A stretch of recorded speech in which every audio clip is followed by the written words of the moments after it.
Hey guys, KiraKennedy here with my 2017 Royal Rumble predictions. If you want to see my NXT TakeOver San Antonio predictions, which I also did, you can click this annotation right over here. Right over here. It's a little more room to actually put the icon. So, for those of you who don't know, this weekend is huge for the WWE. One of their big four pay-per-views is taking place in San Antonio, Texas, the Royal Rumble, which kicks off the road to Wrestlemania, but also they will be doing an NXT event called NXT TakeOver San Antonio. I recorded those predictions first, and I probably posted them first. You can check out the link right here, as I mentioned before. And as I mentioned during the NXT TakeOver San Antonio review, I will also be putting up cards to represent the matches, though for the Royal Rumble I will not be showing every name involved with that. So then, let's kick things off with the pre-show matches. And I will preface this by saying that there are probably going to be matches announced between now and Sunday, because while NXT is very good at making sure every single match is announced in advance, the main roster is not so much. So if there are any addendums that will be made, they will be made on my Twitter, @KiraKennedyHNR. So with that out of the way, let's get started with the first of two pre-show matches that have been announced thus far. The first is Cesaro and Sheamus defending their WWE Raw Tag Team Championships against the Club, Luke Gallows and Carl Anderson, with the stipulation that two referees are assigned to the match to make sure no wacky shenanigans are ensued, which have been happening a lot lately. Now, I'm going to tell you what I want to happen, and that will be my prediction. And then I will talk about what I think might happen, judging by history and my own cynicism towards the main roster. Because, quite frankly, a pattern I've noticed is that when it comes to my predictions for the main roster, anytime I'm cynical about something, the exact opposite happens. So here's what I want to happen, and this will be my prediction. The Club will finally capture the Raw Tag Team Championships because at this point, if they don't pick up the titles, you might as well just release them at this point, because the WWE, the main roster, has done so much damage to Anderson and Gallows' stock that I'm sure Gallows is having flashbacks from the last time he was on the main roster. You can look that up for yourself if you don't understand.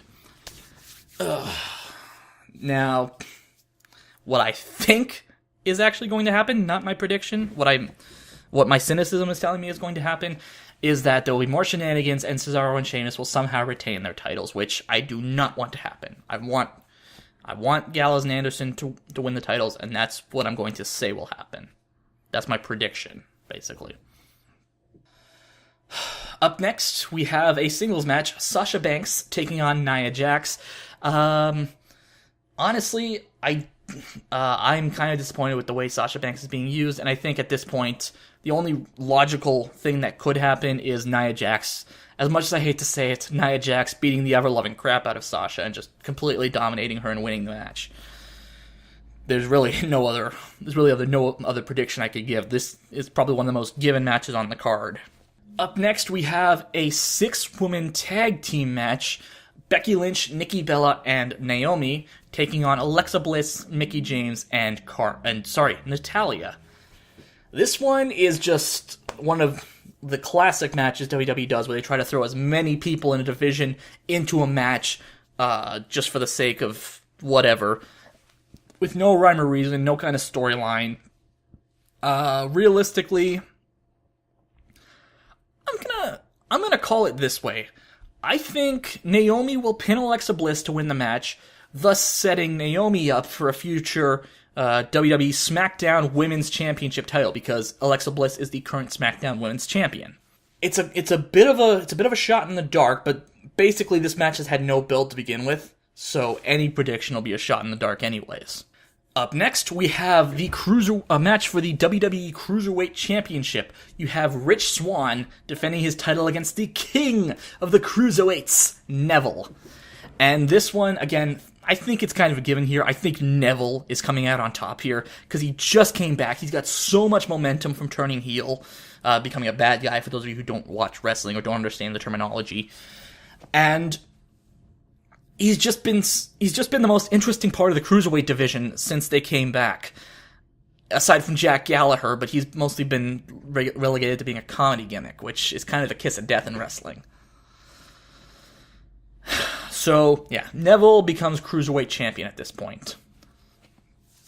Up next, we have a match for the WWE Raw Women's Championship. SmackDown and Raw have their own individual women's titles. You have the champion, Charlotte Flair. Yeah, I know. I did not realize Ric Flair had a daughter either. That's a running joke from our podcast, mark my words. Shout out to Michael Keenan, Tex Rockwolf. But with this one, this is mostly coming off of dirt sheets, I'll admit. But this is mostly based off what I've been reading from dirt sheets and stuff. But I have a feeling that Charlotte's going to retain her title, whether it's going to be through shenanigans or the main roster writing team having some kind of beef against Bayley. Don't know why, but that's more of my cynicism passing through. But I think Charlotte will retain her title, mainly because I don't want to see another hot potato like what happened between Charlotte and Sasha Banks that just did nothing for the women's title, and it actually probably did even less for Charlotte and Sasha's stocks, respectively. So Charlotte will retain her title. I hope they don't go for the hot potato rat again, because the Raw Women's Championship is already terrible to begin with. It's terribly used. So, up next, we have a match for the WWE Championship. The champion, AJ Styles, will defend against John Cena. I don't want to be cynical about this one. I want to say that AJ Styles retains, and, he moves on to defend against someone at Wrestlemania. But I think the inevitable will come. I think John Cena will defeat AJ Styles to become a 16-time world champion. I know the last few times I've called Cena wins lol during a pay-per-view, I've been proven wrong. But I think at this point they're going to give the title to Cena, barring some kind of surprise debut from, say, Samoa Joe, but I don't think he's going to debut there. I will say who he's going to debut against later, actually. I will say where Samoa Joe is going to debut later. Sorry, kind of rambled there. But yeah, Cena becomes a 16-time world champion. Sorry. After that, we have a no disqualification match for the WWE Universal Championship, or the Jam Belt, as it has been lovingly dubbed. I apologize if I stutter here. I am going completely off the cuff, I would like to point out now. So you have the Universal Champion, Kevin Owens, defending against Roman Reigns. Boo, boo, boo. Although, admittedly, I think there might be more indifference towards Roman now than actual booing. I would also like to point out that there was an added stipulation to this match that Chris Jericho is, who of course is Kevin Owens' bestest buddy in the world and who has been helping Owens retain his title constantly since he won it back in, I think it was September? Yeah, I think it was September. Sorry, Chris Jericho will be suspended in a shark cage above the ring to prevent him from interfering in this match. Now, before the no disqualification stipulation had been announced this past Monday on Raw, I was just going to chalk this up to Roman wins lol and be done with it. I don't know. Part of me thinks that the no disqualification stipulation was just so Roman could lose, so Owens could retain the title without through more shenanigans. But at the same time, where does he go from there?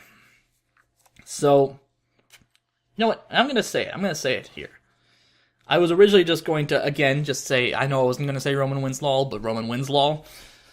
But I think I'm going to go with Kevin Owens retaining his title through shenanigans. Maybe Jericho drops the list through the bars of the cage and Roman clocks him with it, or maybe Jericho drops like a chain or something.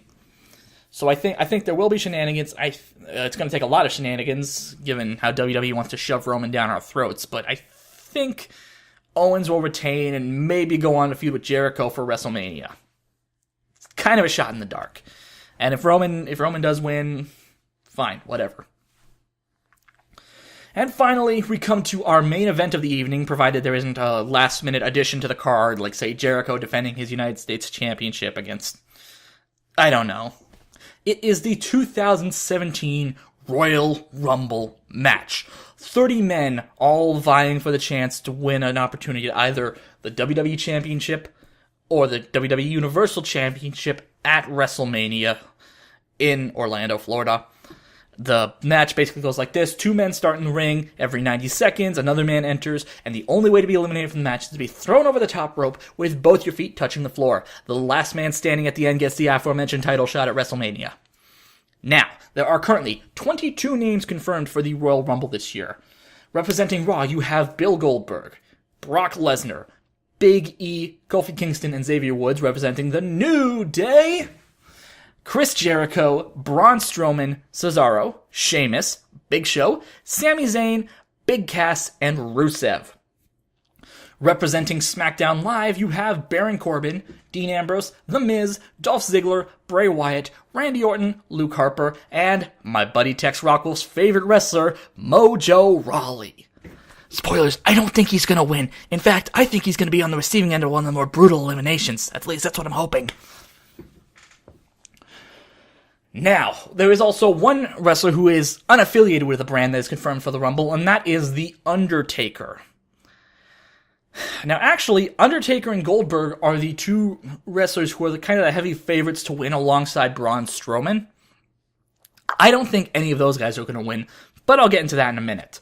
First things first, there are 8 slots that are not confirmed by any wrestlers yet. These are known as surprise entrants. And I think I know who the 8 wrestlers are going to be. I'm probably going to be wrong on this, but I'm going to call it anyways.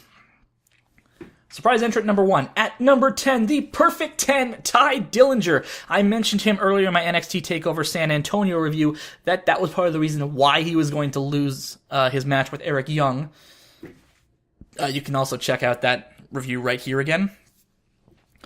But yeah, I think one of the main reasons why is that he's going to get called up, and the Rumble will be his main introduction to the main roster.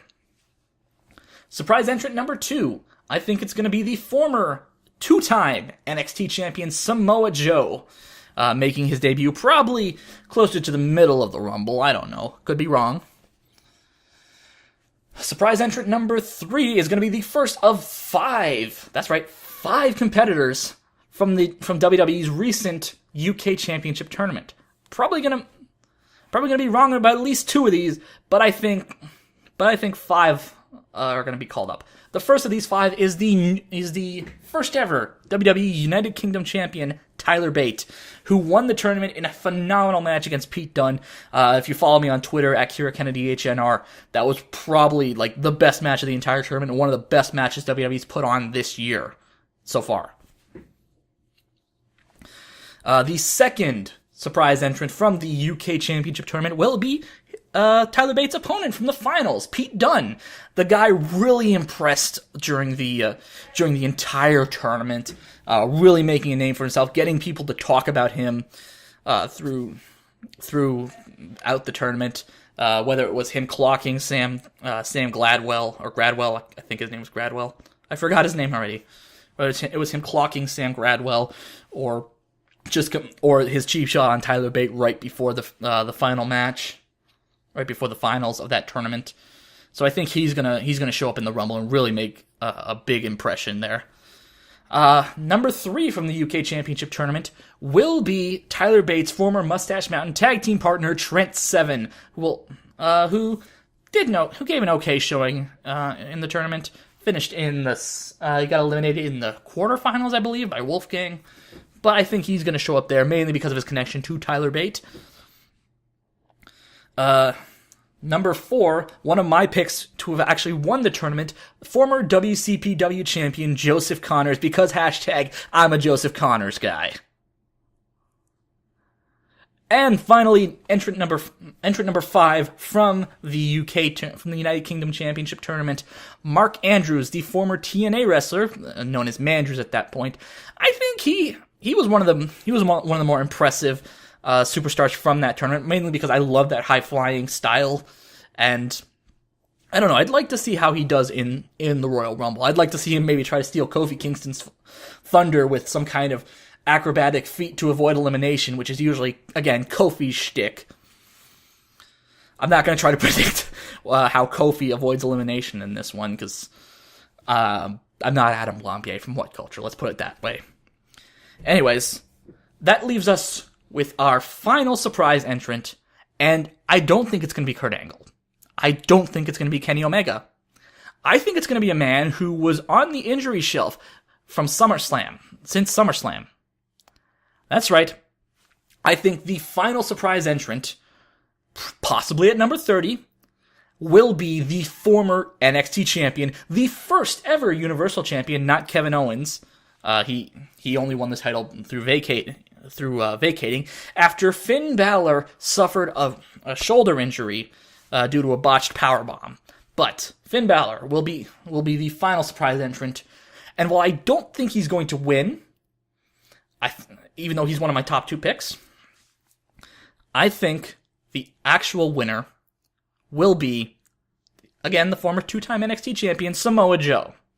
And he will go on to feud with John Cena at WrestleMania for the WWE Championship, while Chris Jericho wins an opportunity turns face, wins an opportunity to face Kevin Owens for the Universal Championship at WrestleMania.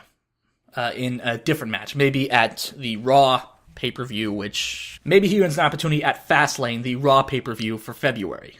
So, that's it for my predictions. If you have any other predictions if you have any different thoughts on what you think is going to happen, let me know in the comments below. You could also let me know over on my social media. I am on Twitter at KiraKennedyHNR, Tumblr at KiraKennedyHNR.tumblr.com, and of course, there's always my Facebook page at Facebook.com/KiraKennedyReviews.